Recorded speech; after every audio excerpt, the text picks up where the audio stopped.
can't read the instructions on the drag packet and figure it out for yourselves, I gotta do it for you. I'm just teasing. I said I'd help you out, and that's what I get paid to do. So, my World Humanities Cherubs, we're going to spend a little time and talk about how to analyze our drag documents. Hopefully tomorrow, Sunday, you'll go through, punch out 3 documents, or 2 if you're doing the potato famine, and all will be well. The assignment asks for a small number of things, and it's actually really not that hard, even with the largest documents, to get everything done.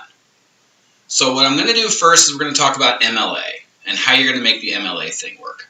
And then the second thing that we're going to look at is a close reading of the text and what does that mean in regards to writing margin notes and highlighting. And the third thing we're going to talk about is the summary.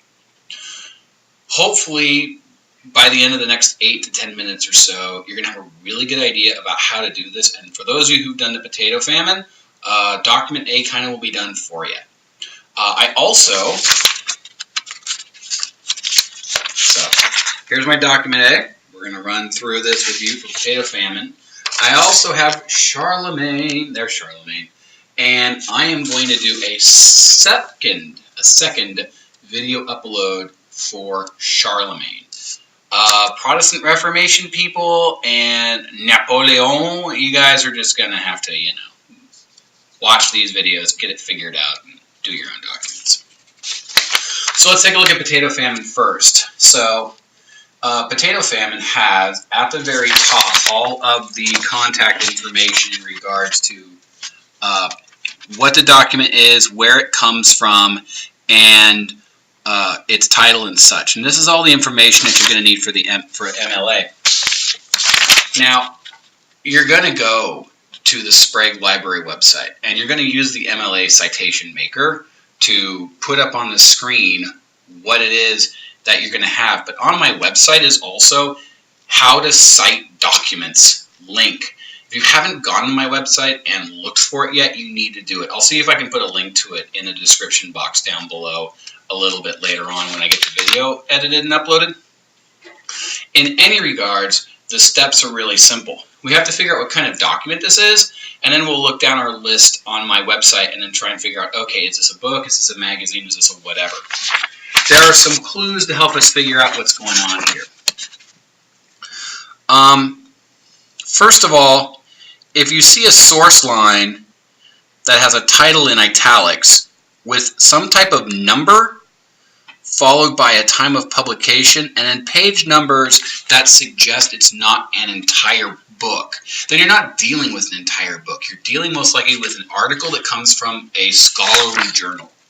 And if you wanted to go online and track it down, you could actually find past and present from November of 1962, and you would even find a picture of what the front of the scholarly article looked like, of the actual journal.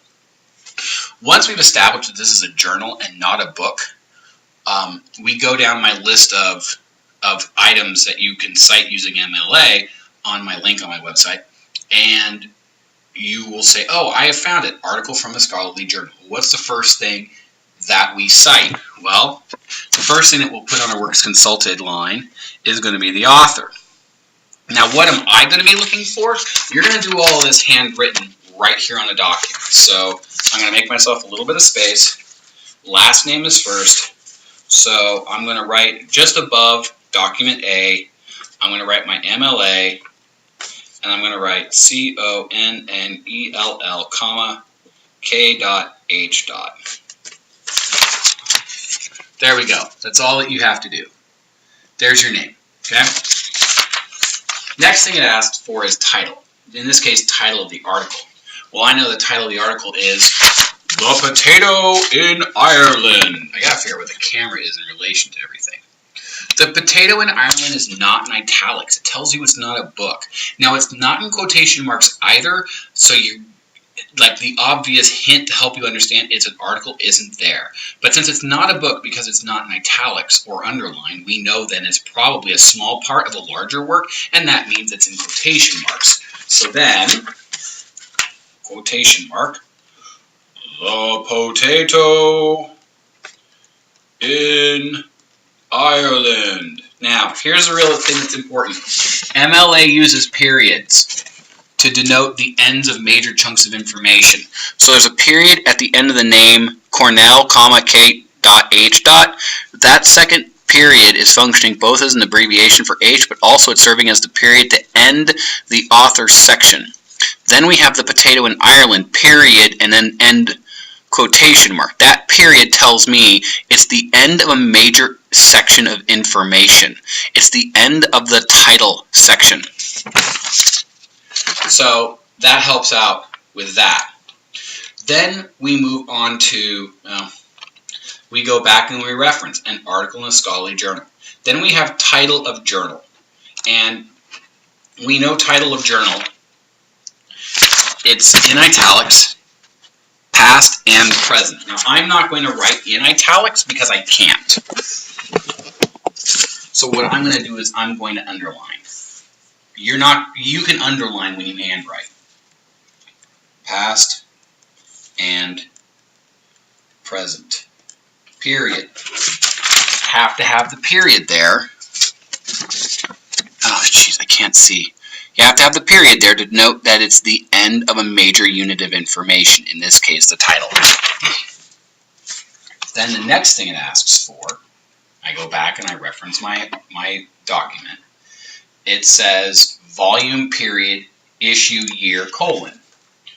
Well, I know my volume, it's 23, and my issue year is 1962. So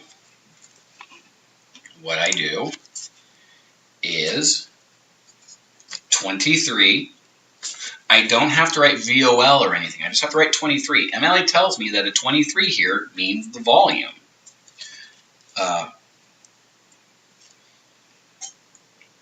Actually, it doesn't give me a volume. It just gives me an issue. The issue is 23. Sorry about that. If it's missing something, that means you just leave it out. You don't worry about putting anything in there. I do need the year, and I know that the year is 1962.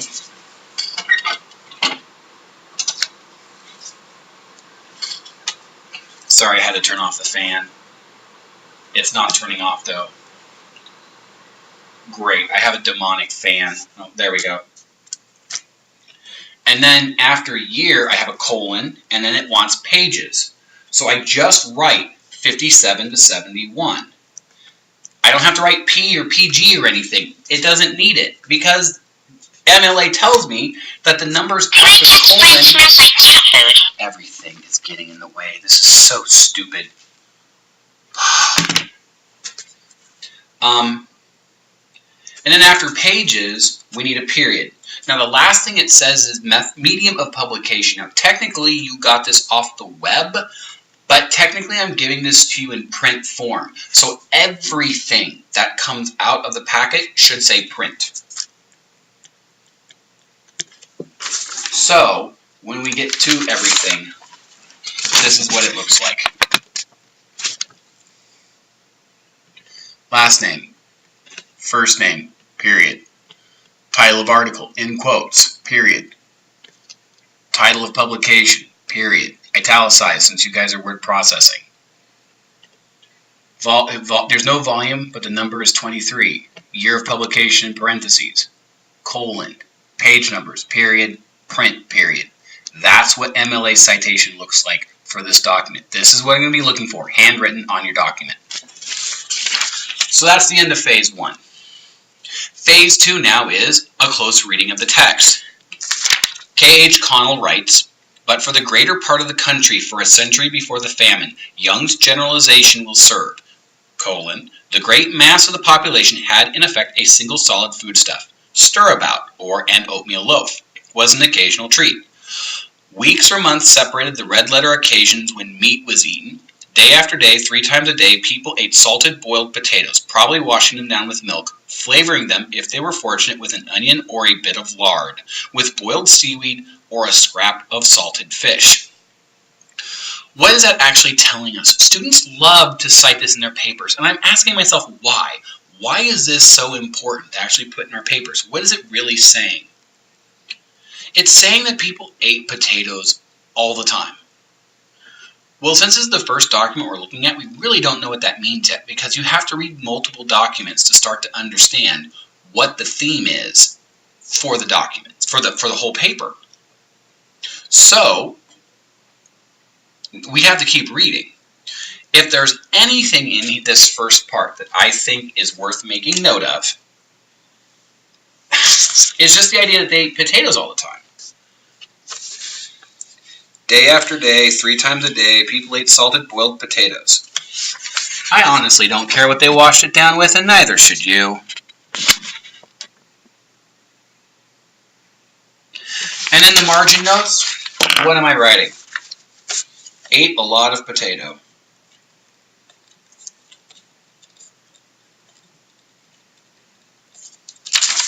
People want to highlight this whole paragraph, and I don't understand why. We have to get to the important information. When he's talking about people eating potatoes as a red letter day should be a trigger to us. It says fluffy prose. It's not really like data. Okay, they eat meat every once in a while, but okay, so they had a poor diet. They lived off of vegetable starch. Okay, I get that. If they lived off of vegetable starch, that's all that matters in this paragraph. That's all that matters in that paragraph. Second paragraph. Spurred on then by the fear of eviction and the loss of his livelihood, the tenant struggled to increase his rent. But with a stagnant technique of farming, to earn more rent meant earmarking a larger proportion of his land for rent crops, a smaller proportion in consequence for his family's subsistence, and the less land on which a family must grow its food, the more imperatively was the potato its staple, for on no other crop could it live more economically of land. Well, first of all, what does tenant mean? Do you know what tenant means? Do you know how the Irish lived on the land? So I think that when we talk about having a conversation with a document and asking it questions, I think the first thing we have to do is ask ourselves, what does it mean to be a tenant? What does this mean? Okay, it's okay to tell me you don't know something. You guys don't know a lot of things. Yeah, write yourself a note. Have a conversation with history and say, why are you telling me this? But with a stagnant technique of farming, to earn more rent means earmarking a larger proportion of his land for rent crops, a smaller proportion in consequence for his family's subsistence. So if he's growing so much food, it sounds like some of it's being paid for rent, because he doesn't have any money, I guess. So he's growing food to pay rent, which means if he's going to pay his rent and have some money, he's going to eat as little of his crop as possible. And it says that this crop is the potatoes are the only thing that can grow economically on this land. So it sounds like for this paragraph, they could only grow potato.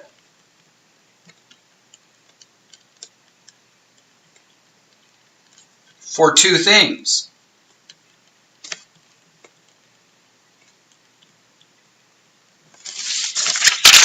They could only grow potatoes for rent and for food. I'm starting to get the idea that the potato is really important for a lot of reasons. Economically, biologically.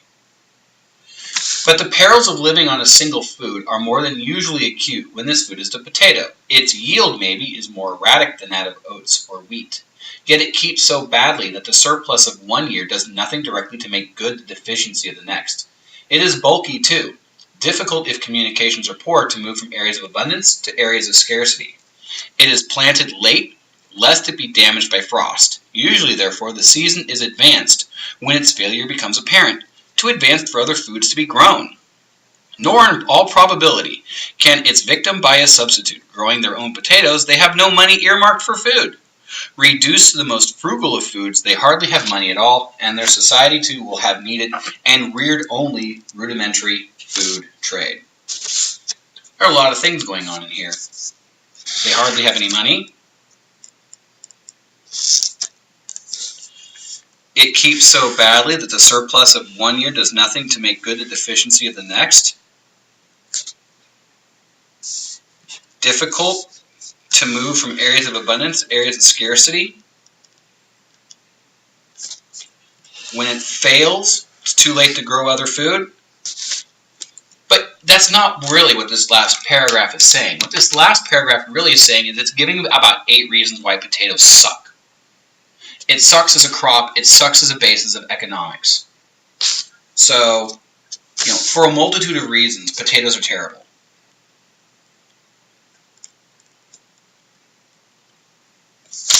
Okay? Now look at how much I've highlighted.